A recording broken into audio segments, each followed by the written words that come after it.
Shortly after bringing the Israelites out of Egypt, God came down on Mount Sinai and proclaimed the Ten Commandments, the constitution for the brand new nation he was forming, a nation of holy people.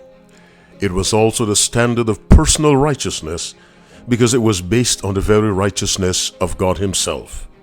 This occurred at the beginning of the 40 years of wandering in the wilderness. Approximately 40 years later, when the Israelites stood on the bank of the river Jordan and could see the promised land, Moses gave 3 long speeches recorded in the book of Deuteronomy.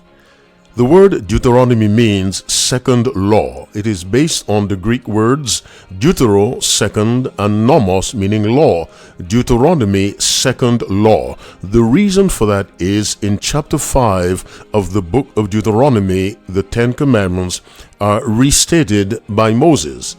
On this occasion, God did not come down on any mount, but Moses is recalling the Ten Commandments for the Israelites. He is reminding them, as you prepare to enter this new land, the promised land, the land flowing with milk and honey, the land God said in Ezekiel chapter 20 he had personally spied out for the Israelites, Moses reminds them that they must live in accordance and in harmony with the law of God, and so he rehearses the law to them before they cross Jordan and enter into Canaan.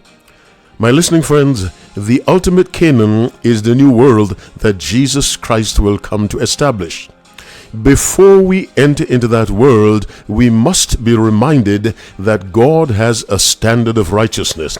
That standard is the very character of Christ as expressed in his holy law, the Ten Commandments, which the Bible calls righteousness, Psalm 119, verse 172.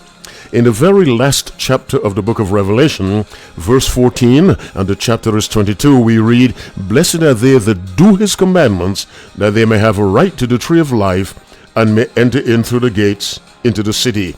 My dear friend, at the beginning of the wanderings in the wilderness, God gave the law to his people, the Israelites, which contain the Sabbath commandment.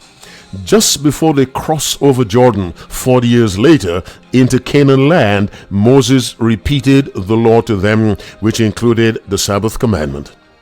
Revelation 22, the very last chapter of the Bible, tells us, "Blessed are they that do his commandments," including the 4th commandment. My dear friend, my message is simple. As we prepare for the coming of Christ, let us, by the grace of God, by the power of the Spirit, live in accordance with the standard of his righteousness, and that standard is the Ten Commandments. God bless you. Happy Sabbath, and may the Lord doubly bless your children as you, in humility and by his power, live in accordance with his holy law. Happy Sabbath, and God bless you.